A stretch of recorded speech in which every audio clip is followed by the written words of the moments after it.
The place was dark and dusty and half lost, in tangles of old alleys near the quays, reeking of strange things brought in from the seas, and with queer curls of fog that west winds tossed.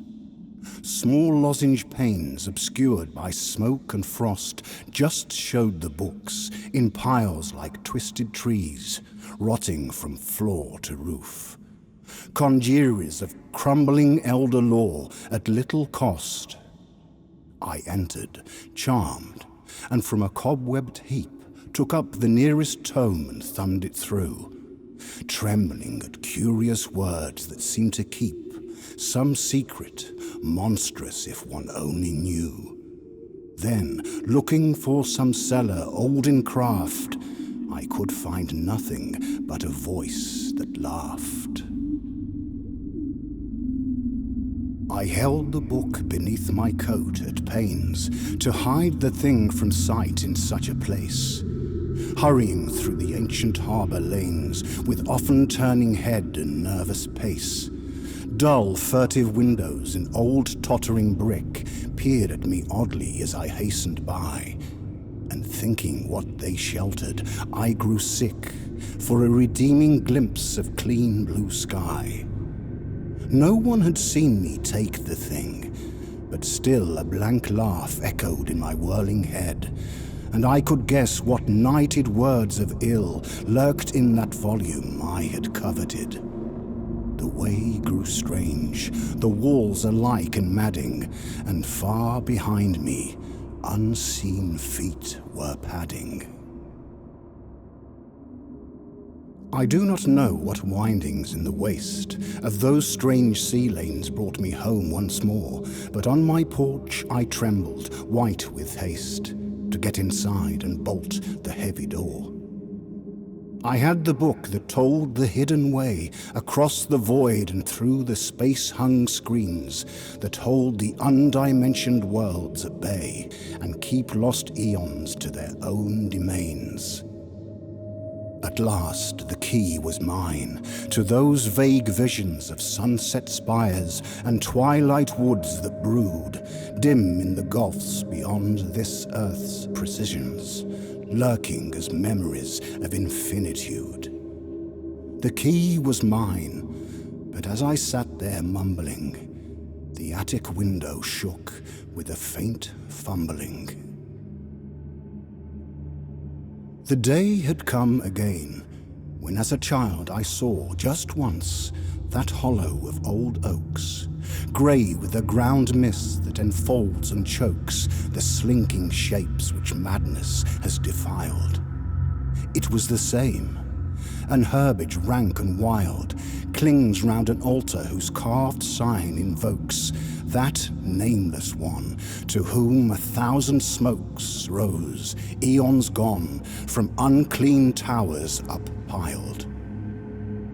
I saw the body spread on that dank stone, and knew those things which feasted were not men. I knew this strange grey world was not my own, but Yuggoth, past the starry voids. And then the body shrieked at me with a dead cry, and all too late I knew that it was I. The demon said that he would take me home to the pale shadowy land I half recalled, as a high place of stair and terrace walled, with marble balustrades that sky winds comb, while miles below a maze of dome on dome and tower on tower beside a sea lies sprawled. Once more, he told me, I would stand enthralled on those old heights and hear the far-off foam. All this he promised, and through sunset's gate he swept me past the lapping lakes of flame and red gold thrones of gods without a name, who shriek in fear at some impending fate. Then a black gulf with sea sounds in the night. Here was your home, he mocked, when you had sight.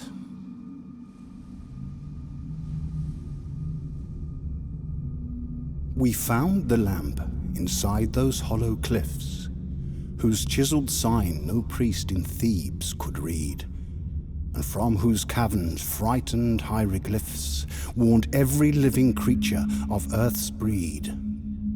No more was there, just that one brazen bowl with traces of a curious oil within, fretted with some obscurely patterned scroll, and symbols hinting vaguely of strange sin. Little the fears of 40 centuries meant to us as we bore off our slender spoil, and when we scanned it in our darkened tent, we struck a match to test the ancient oil. It blazed. Great God! But the vast shapes we saw in that mad flash have seared our lives with awe. The great hill hung close over the old town, a precipice against the main street's end, green, tall and wooded, looking darkly down upon the steeple at the highway bend. 200 years the whispers had been heard about what happened on the man-shunned slope, tales of an oddly mangled deer or bird, or of lost boys whose kin had ceased to hope. One day the mailman found no village there, nor were its folk or houses seen again. People came out from Aylesbury to stare, yet they all told the mailman it was plain that he was mad for saying he had spied the great hill's gluttonous eyes and jaws stretched wide. 10 miles from Arkham, I had struck the trail that rides the cliff edge over Boynton Beach, and hoped that just at sunset I could reach the crest that looks on Innsmouth in the Vale. Far out at sea was a retreating sail, white as hard years of ancient winds could bleach, but evil with some portent beyond speech, so that I did not wave my hand or hail. Sails out of Innsmouth, echoing old renown of long dead times, but now a too swift night is closing in, and I have reached the height whence I so often scan the distant town. The spires and roofs are there, but look, the gloom sinks on dark lanes as lightless as the tomb. It was the city I had known before, the ancient leprous town where mongrel throngs chant to strange gods and beat unhallowed gongs in crypts beneath foul alleys near the shore. The rotting fish-eyed houses leered at me from where they leaned, drunk and half-animate, as edging through the filth I passed the gate to the black courtyard where the man would be. The dark walls closed me in, and loud I cursed that ever I had come to such a den, when suddenly a score of windows burst into wild light and swarmed with dancing men, mad, soundless revels of the dragging dead, and not a corpse had either hands or head.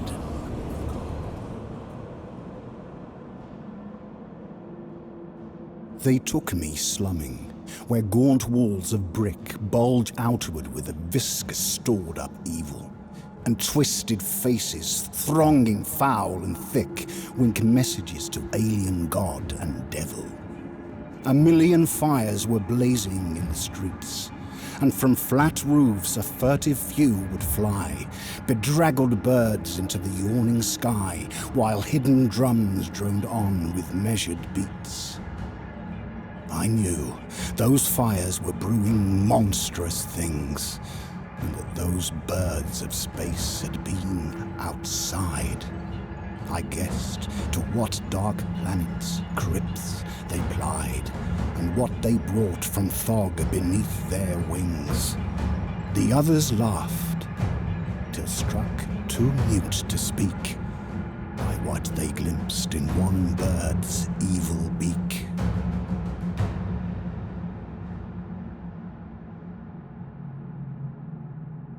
Farmer Seth Atwood was past 80 when he tried to sink that deep well by his door. With only Ebb to help him, bore and bore, we laughed and hoped he'd soon be sane again. And yet, instead, young Ebb went crazy too, so that they shipped him to the county farm. Seth bricked the well mouth up as tight as glue, then hacked an artery in his gnarled left arm. After the funeral, we felt bound to get out to that well and rip the bricks away. But all we saw were iron handholds set down a black hole deeper than we could say. And yet, we put the bricks back, for we found the hole too deep for any line to sound.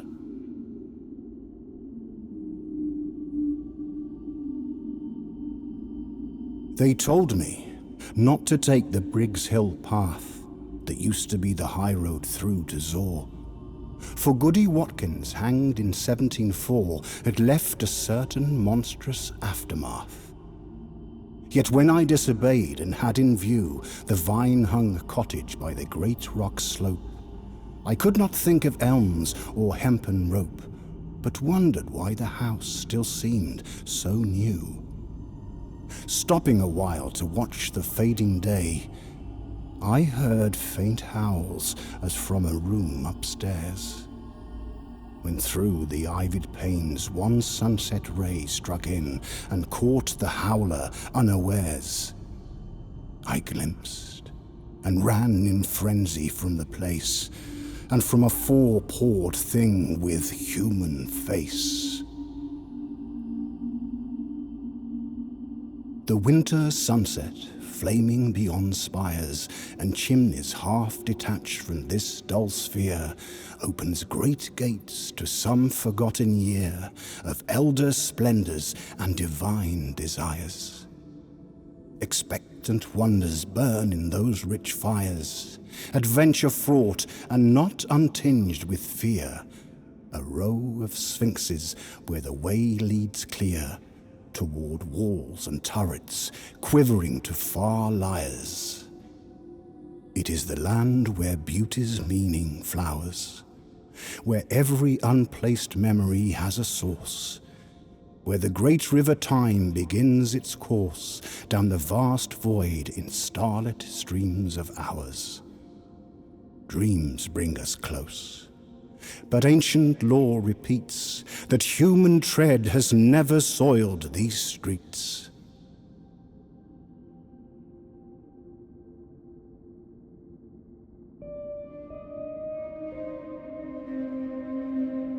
It is a certain hour of twilight glooms, mostly in autumn when the star wind pours down hilltop streets deserted out of doors, but showing early lamplight from snug rooms. The dead leaves rush in strange fantastic twists, and chimney smoke wells round with alien grace, heeding geometries of outer space, while Fomalhaut peers in through southward mists. This is the hour when moonstruck poets know what fungi sprout in Yuggoth, and what scents and tints of flowers fill Nithan's continents, such as in no poor earthly garden blow. Yet for each dream these winds to us convey, a dozen more of ours they sweep away. Deep in my dream, the great bird whispered queerly of the black cone amid the polar waste, pushing above the ice sheet, lone and drearily, by stormed, crazed eons battered and defaced. Hither no living earth shapes take their courses, and only pale auroras and faint suns glow on that pitted rock, whose primal sources are guessed at dimly by the Elder Ones. If men should glimpse it, they would merely wonder what tricky mound of nature's build they spied. But the bird told of vaster parts, that under the mile-deep ice shroud crouch and brood and bide. God help the dreamer whose mad visions show those dead eyes set in crystal gulfs below.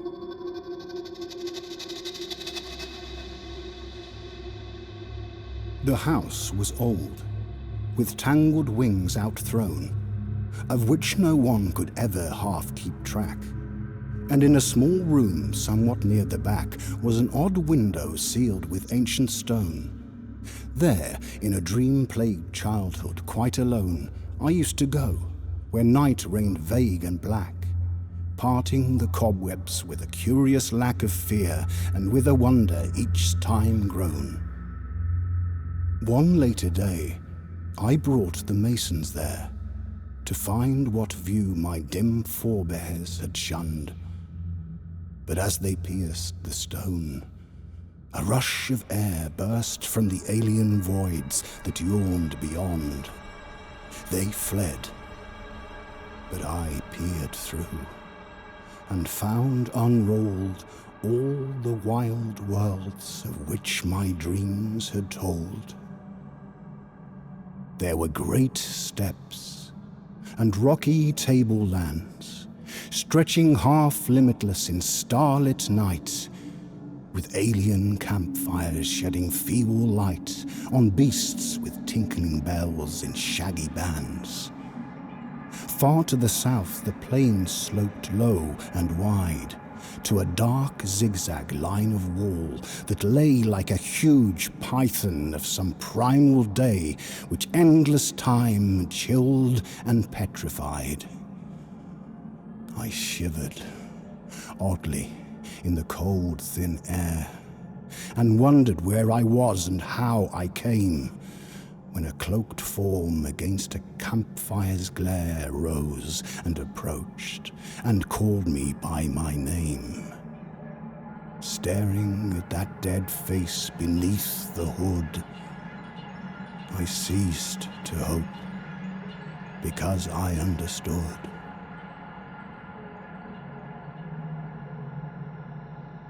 Beyond that wall, whose ancient masonry reached almost to the sky in moss-thick towers, there would be terraced gardens, rich with flowers, and flutter of bird and butterfly and bee.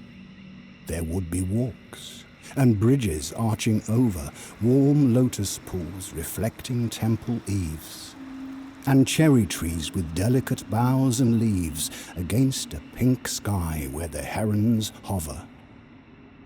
All would be there, for had not old dreams flung open the gate to that stone lantern maze, where drowsy streams spin out their winding ways, trailed by green vines from bending branches hung? I hurried, but when the wall rose grim and great, I found there was no longer any gate.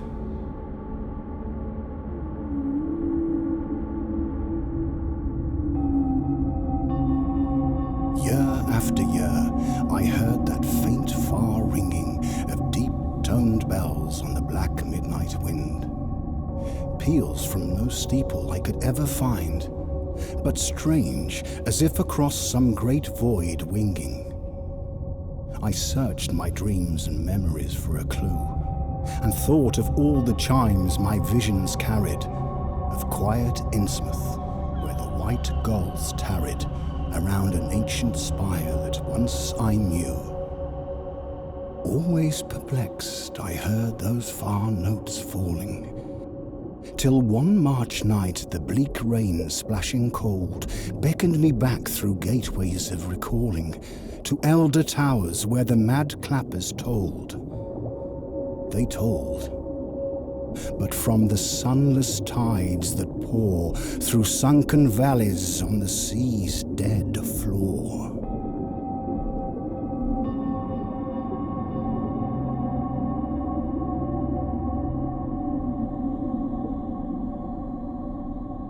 Out of what crypt they crawl, I cannot tell. But every night I see the rubbery things, black, horned and slender with membranous wings, and tails that bear the bifid barb of hell. They come in legions on the north wind's swell, with obscene clutch that titillates and stings, snatching me off on monstrous voyagings to grey worlds hidden deep in nightmare's well.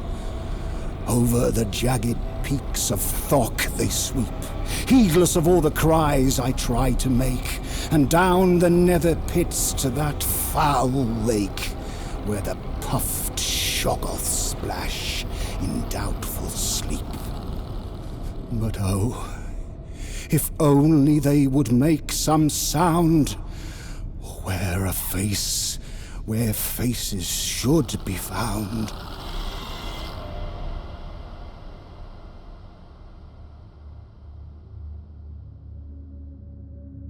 And at the last from inner Egypt came the strange dark one to whom the fellas bowed, silent and lean and cryptically proud, and wrapped in fabrics red as sunset flame.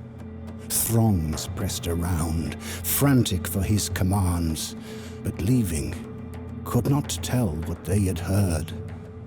While through the nation spread the awe-struck word that wild beasts followed him and licked his hands.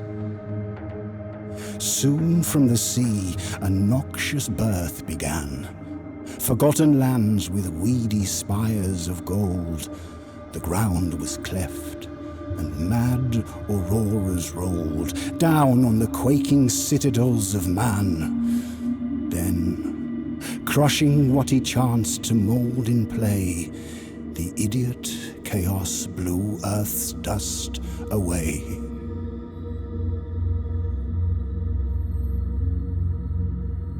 Out in the mindless void the demon bore me, past the bright clusters of dimension space, till neither time nor matter stretched before me, but only chaos, without form or place. Here, the vast Lord of all in darkness muttered things he had dreamed but could not understand, while near him, shapeless bat things flopped and fluttered in idiot vortices that ray streams fanned. They danced insanely to the high, thin whining of a cracked flute clutched in a monstrous paw, whence flow the aimless waves whose chance combining gives each frail cosmos its eternal roar. I am his messenger, the demon said, as in contempt he struck his master's head.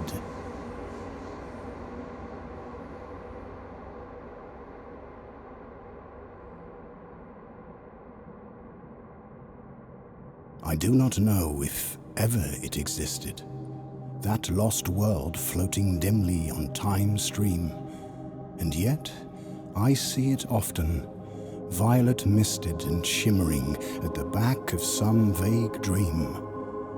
There were strange towers and curious lapping rivers, labyrinths of wonder and low vaults of light, and bow-crossed skies of flame like that which quivers wistfully just before a winter's night. Great moors led off to sedgy shores unpeopled, where vast birds wheeled, while on a windswept hill there was a village, ancient and white-steepled, with evening chimes for which I listen still. I do not know what land it is, or dare ask when or why I was or will be there. Somewhere in dream there is an evil place, where tall, deserted buildings crowd along a deep, black, narrow channel reeking strong, of frightful things whence oily currents race. Lanes with old walls half meeting overhead wind off to streets one may or may not know, and feeble moonlight sheds a spectral glow over long rows of windows, dark and dead. There are no footfalls, and the one soft sound is of the oily water as it glides under stone bridges and along the sides of its deep flume to some vague ocean bound. None lives to tell when that stream washed away its dream-lost region from the world of clay.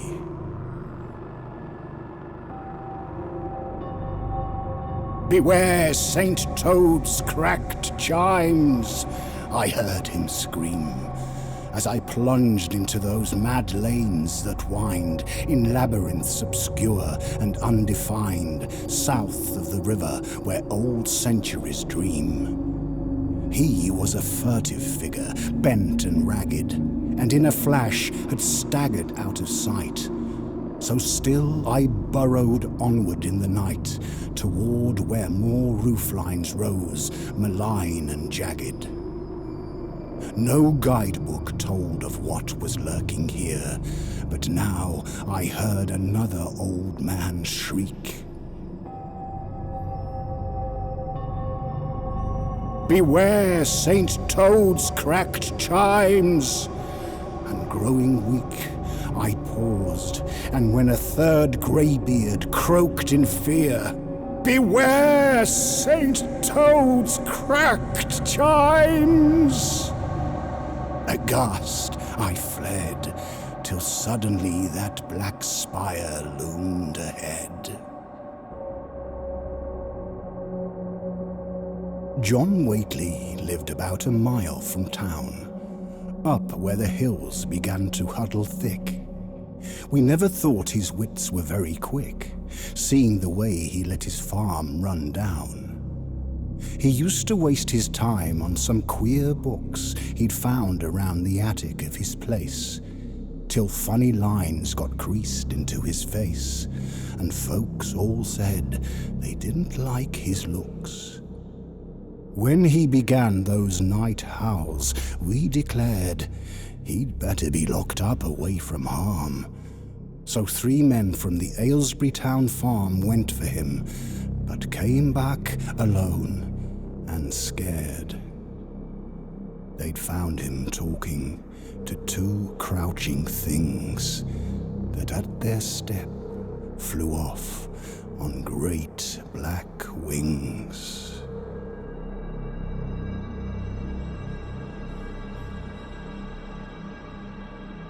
From Leng, where rocky peaks climb bleak and bare, under cold stars obscure to human sight, there shoots at dusk a single beam of light, whose far blue rays make shepherds whine in prayer. They say, though none has been there, that it comes out of a Pharos in a tower of stone, where the last Elder One lives on alone, talking to chaos with the beat of drums. The thing, they whisper, wears a silken mask of yellow, whose queer folds appear to hide a face not of this earth, though none dares ask just what those features are which bulge inside. Many in man's first youth sought out that glow, but what they found, no one will ever know. I cannot tell why some things hold for me a sense of unplumbed marvels to befall, or of a rift in the horizon's wall opening to worlds where only gods can be. There is a breathless, vague expectancy, as of vast ancient pomps I half recall, or wild adventures, uncorporeal, ecstasy fraught, and as a daydream free. It is in sunsets and strange city spires, old villages and woods and misty downs, south winds, the sea, low hills and lighted towns, old gardens, half-heard songs and the moon's fires. But though its lure alone makes life worth living, none gains or guesses what it hints at giving. Once every year, in autumn's wistful glow, the birds fly out over an ocean waste, calling and chattering in a joyous haste to reach some land their inner memories know. Great terraced gardens where bright blossoms blow, and lines of mangoes luscious to the taste, and temple groves with branches interlaced over cool paths. All these their vague dreams show. They search the sea for marks of their old shore, for the tall city white and turreted, but only empty waters stretch ahead, so that at last they turn away once more. Yet sunken deep, where alien polyps throng, the old towers miss their lost, remembered song.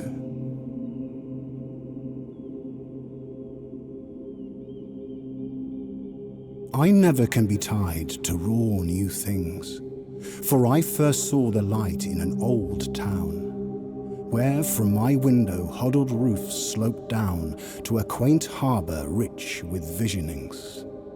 Streets with carved doorways where the sunset beams flooded old fanlights and small window panes, and Georgian steeples topped with gilded vanes. These were the sights that shaped my childhood dreams. Such treasures, left from times of cautious leaven, cannot but loose the hold of flimsier wraiths that flit with shifting ways and muddled faiths across the changeless walls of earth and heaven. They cut the moment's thongs and leave me free to stand alone before eternity. It had been old when Babylon was new. None knows how long it slept beneath that mound, where in the end our questing shovels found its granite blocks and brought it back to view. There were vast pavements and foundation walls, and crumbling slabs and statues carved to show fantastic beings of some long ago, past anything the world of man recalls. And then we saw those stone steps leading down through a choked gate of graven dolomite to some black haven of eternal night, where elder signs and primal secrets frown. We cleared a path, but raced in mad retreat, when from below we heard those clumping feet. His solid flesh had never been away, for each dawn found him in his usual place. But every night his spirit loved to race through gulfs and worlds remote from common day. He had seen Yuggoth, yet retained his mind, and come back safely from the Goric zone, when one still night across curved space was thrown that beckoning piping from the voids behind. He waked that morning as an older man, and nothing since has looked the same to him.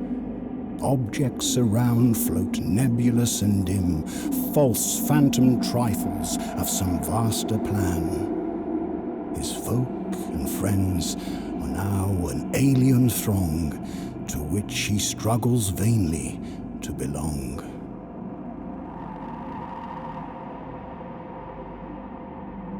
Over old roofs and past decaying spires, the harbour whistles chant all through the night.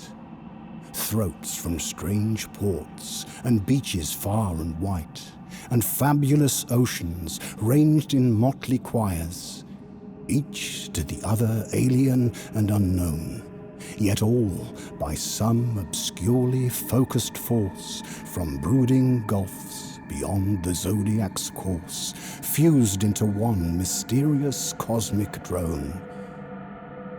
Through shadowy dreams they send a marching line of still more shadowy shapes and hints and views, echoes from outer voids and subtle clues to things which they themselves cannot define.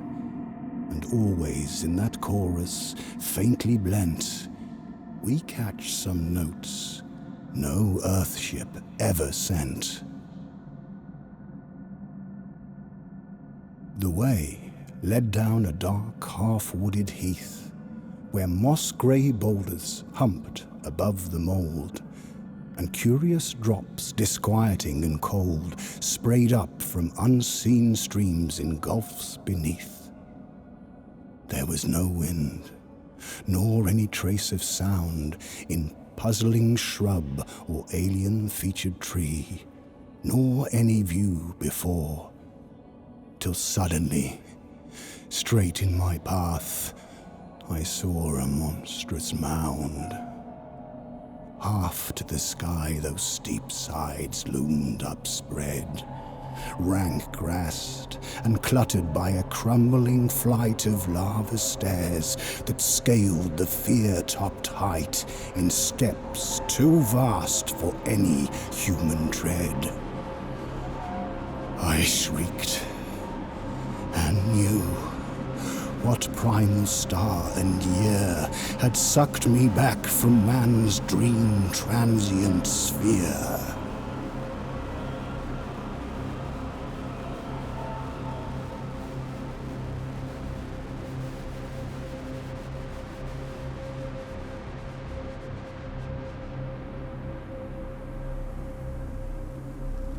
I saw it from that hidden, silent place, where the old wood half shuts the meadow in.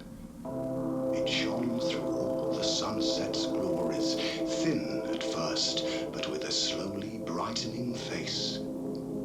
Night came, and that lone beacon, amber-hued, beat on my sight as never it did of old. The evening star, but grown 1,000-fold more haunting in this hush and solitude.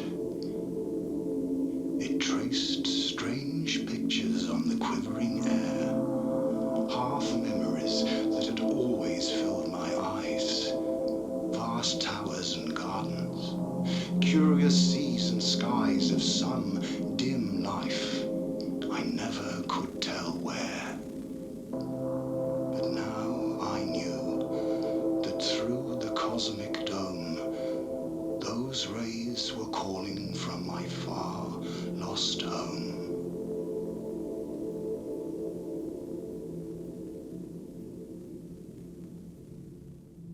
There is in certain ancient things a trace of some dim essence, more than form or weight, a tenuous ether, indeterminate yet linked with all the laws of time and space, a faint veiled sign of continuities that outward eyes can never quite descry, of locked dimensions harboring years gone by and out of reach except for hidden keys.